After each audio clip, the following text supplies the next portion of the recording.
Hello, my name is John Tepley, and it is my great pleasure to be talking with Ishani Ishaya, who is going to be doing a dance for the Ukraine fundraiser that we will be doing January 28th. She's an amazing dancer, and if you get the chance to see her, you will be very happy that you did. Um, she has her background is in belly dancing and fire dancing, and she also does costume design. And she's quite well known here in Portland. Uh, Hi, Ashani. How are you doing? Hi, thank you, John. Appreciate you putting this event together, and thanks for having me. Oh, it's a great pleasure to have somebody of of your standing and your talent. You know, doing the dance, doing a dance for Ukraine. Uh, so, uh, what poem did you choose? I think it's called "In a Dream." Is that the Ah, title? The title is actually in. It's not in English, but it begins. It's very dreamlike. It's a kind of a poem about dream sequence that is also obviously turned kind of nightmarish. So it's it I mean, any poem about like by a Ukrainian right now about the situation is just I have such a respect for the way that this poet has put such a intense experience great. into prose. And I really love poetry personally. I appreciate poetry and its ability to take chaotic and nonsensical emotion and put it into the written word in a way that um, encapsulates it and makes sense of it a little bit, or can help make sense of it. So yeah, I'm not Yeah, exactly sure the title. I just received all the words, and it's I think it's called "In a Dream." yeah. Poetry, our life just makes these connections that we're kind of aware of, and some we aren't so aware of, and what I love about poetry is it somehow makes it all sense if when you're reading it. So, um, hello,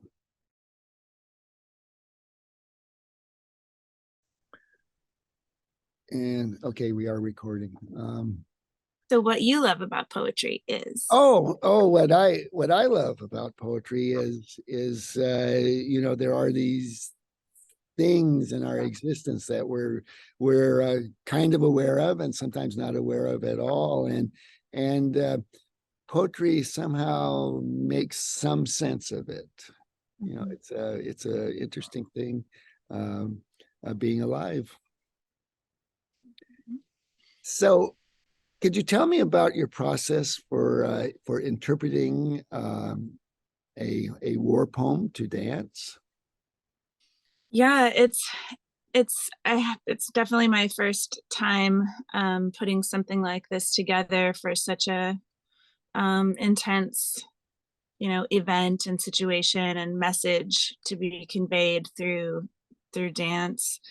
Um, I definitely, when the Gulf War was happening, in was it early 2000s, I remember putting together some belly dance and honoring the Middle East, because there was such a stigma at that time. People just um, you know rallying behind their team or whatever. But for this situation, I think it's so important to pay homage to that it's still going on. It's still happening. The oppression and like Yes.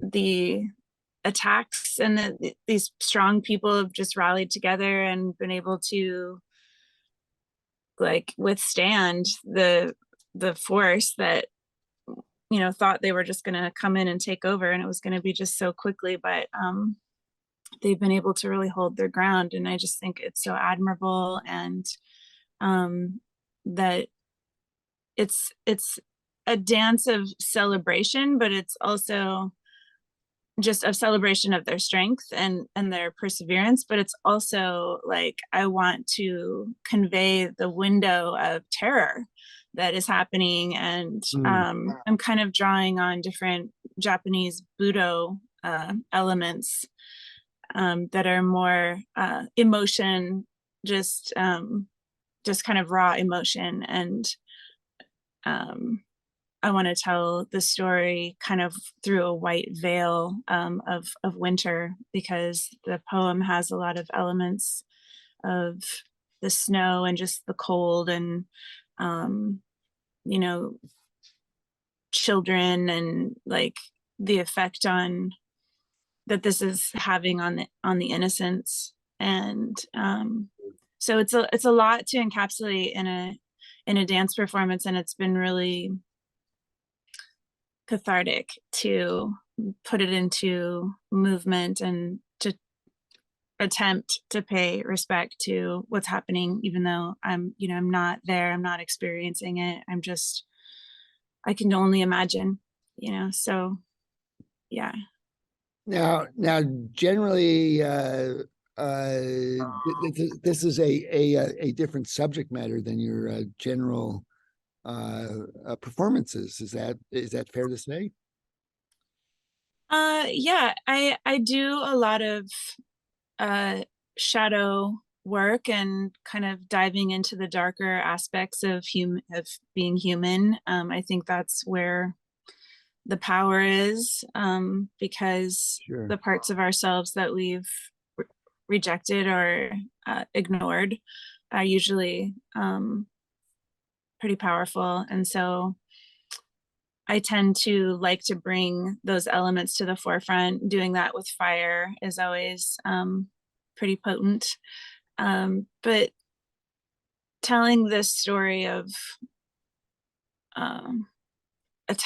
being attacked, and living in a state of constant fear, I would think, for your life and for your loved ones. And what is it that you draw on? What is the strength that you draw on in that situation? Kind of trying to bring that into light also. But really, yeah, it's definitely different for me, and I'm super enthused at the challenge of it, and really also excited to see what everyone else is kind of pulling together for it. So I think it'll be a really great show. Well, thank you, Ishani, for talking with us. Those that are viewing this video, they are the poems of Helena Kruk, who is a celebrated artist in Ukraine. And you can see Ishani, and what we will have, we're going to have 5 dances and 4 one-act plays, all interpretations of different poems. And it's a fundraiser for Ukraine, and I hope everybody comes join us. It's January 28th at the Lloyd Center. Thank you, Ishani, and I look forward to seeing your excellent work. Thank you so much, John. I appreciate your just again, you're putting this together, and really like your passion about bringing this issue to the forefront. And I really am, excited to see what the event holds. So thank you. Thank you. All So right. come join us, everybody, and that's bye for now. Thanks.